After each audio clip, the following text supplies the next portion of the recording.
I'm Felperin, and I'd like to welcome you to the first of a series of videos on my designs. On embarking on this series, it's important for both you and I to understand what these videos can and cannot do. They can't show you the detailed specifications and features of the furniture I create. The various web pages, including the drawings that you can download, do a much better job of presenting these details. They can't show you the quality of my finishes or intricate details of craftsmanship. Still pictures of higher resolution show such intricacies much more effectively. Videos can show my intent in designing and making a piece. In this design intent, several factors come into play. First, there is the extent to which the piece conveys the heritage of its ancestors, how it invokes in us the spirit of Charles and Henry Green, the Stickley brothers, Charles Rennie Mackintosh, Joseph Hoffman, and so on. And as you'll see later in this video, we'll compare archival pictures of classics with those of our new design. Additionally, in many cases, a video can show you more effectively than still pictures certain features of a piece that enhance your comfort or make it more useful in your daily life. And with video, you can see some construction processes, which would be much more difficult to understand with still pictures alone. So looked at another way, videos are better than still pictures in looking at process rather than outcome. They show the process of selecting and rejecting features in a design, of how certain features add to your comfort and usability, and how some construction takes place. So in short, I'll be playing two roles in this. I'll be playing sort of Norm Abram from This Old House, showing how you put joints together and so forth, and I'll be playing Simon Schama, the British architectural historian and art historian, showing you some of the classics of ancient Florence and so forth. And more seriously, these videos will allow you to get to know me better. And I hope you will let me get to know you, but by letting me know your opinions and reactions. You can email me at carl@felperin.com, or better still, email me your own video or link to it from YouTube. This works both ways. Click the contact page of this website for my contact information. Thank you. So here's our rocking chair. It's about, say, about 25 inches wide by about 39 inches high by about maybe 20 inches deep at the seat, and overall the depth is about maybe about 3 feet. That's pretty comfortable to sit in, like this. And if you'll notice, the arm is indented. It's higher here than it is here, and that makes it a little bit comfortable to rock in and all that, and a little bit less fatiguing on the arm, and so forth. And it has some very interesting features. The first thing you notice is that this chair is a bit wider than typical rocking chairs. In fact, it measures about 22¼ inches wide on the seat. The reason for this is there are two good reasons. One is a lot of rocking chairs are used by nursing mothers. They have to accommodate the infant transversely across the chair, so it requires a little bit more width than someone who's just merely sitting there. The second reason is that a wider chair is more accommodating, more inviting, and more hospitable to sit down in than a narrow one. And so we've made it a little bit wider, maybe 3 or 4 inches than the typical chair for that reason. Another thing you'll notice in this chair is the design of the back. The back element curves, and it's laminated. It's laminated from about 8 pieces of solid walnut in this case, which has been sliced, each one being sliced to about 1/16 of an inch thick and then glued. We'll show how that's done next.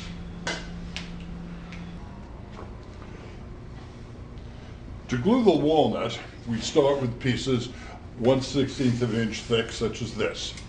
We glue one face, this being the outer one, glue one face and place it against this form. And this form is the shape that the walnut will assume when done. So that's a glued surface here. Then we glue another one here and here, put it here, and another one here and here, put it here.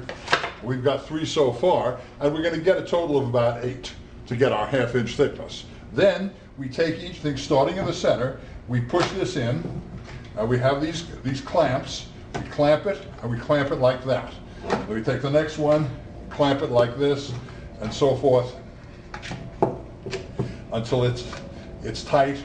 Take then on this side, clamp it like this, and put it in like this. You'll notice the numbers on these match this for this form, and that's how it's done. And then we we use a urea formaldehyde resin glue such as weldwood, and it dries without any creep. And when it's done, it's finished, and we just machine the edges, and that's it.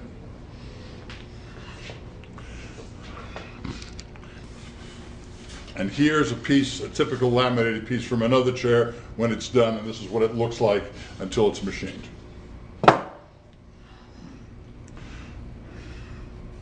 The armrest measures about 2.5 inches, and is considerably wider than that in the classic green and green rockers.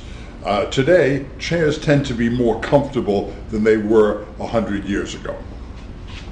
And note that I've eliminated the scooped out stretcher on the front and side stretchers in favor of 2 slots, recalling the Gamble House table design of the base. My reason for eliminating the scooped out stretcher was that it's hardly noticed. When one looks at it, it doesn't really occur to you until you focus on it that it was there.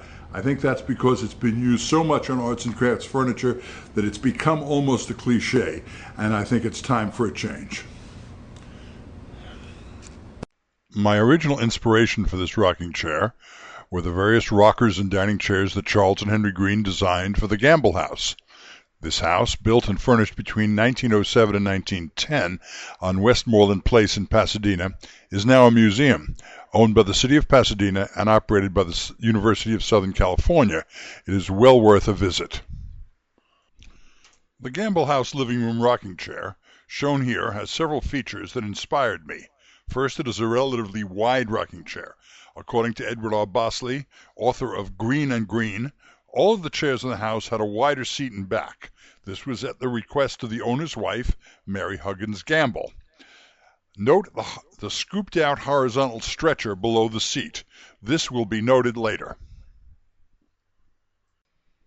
I've kept much of the back assembly, including the inlaid ebony plugs, the general shape of the crest rail, and the handhold. The shape of the handhold, however, in the crest rail in the Green and Green chair has been the subject of some interesting speculation. Bosley notes a resemblance of the handhold to those chairs designed by the Scottish furniture designer Charles Rennie Mackintosh for his own home. We couldn't find those, but we're showing here drawings of chairs that Mackintosh designed in 1900 for Miss Cranston's Tea Room on Ingram Street in Glasgow.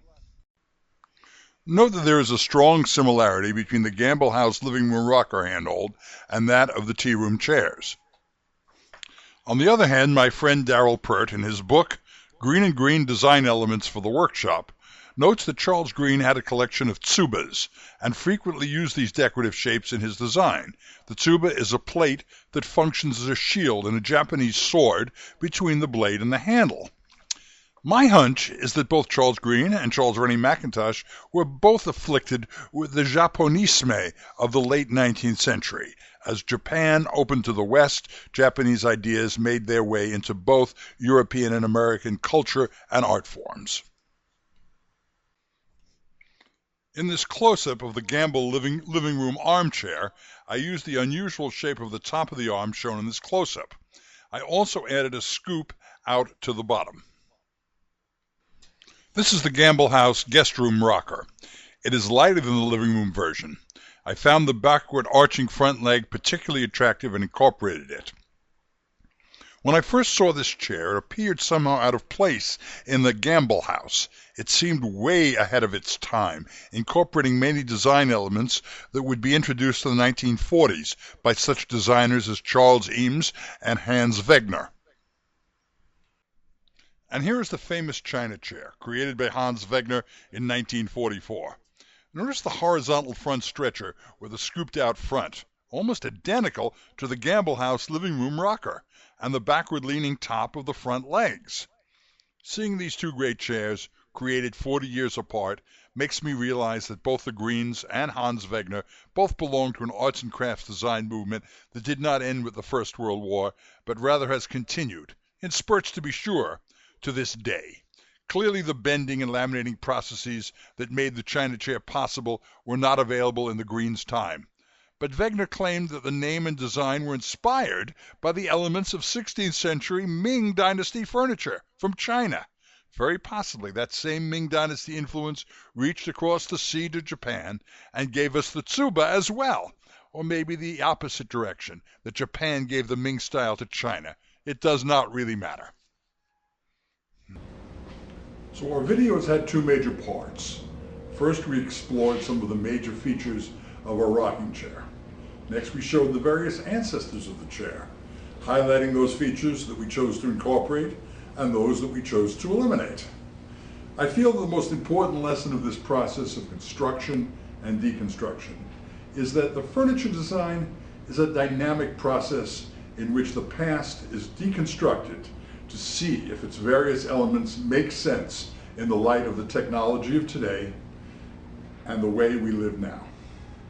Only by appreciating that all of these so-called sacred elements of classic furniture are fair game for change and elimination can we move on, a requirement if our vibrant tradition of arts and crafts furniture shall continue. Without this creative destruction, the dead weight of the past hangs like a cancer, making our work sterile and meaningless. Thank you for watching this video.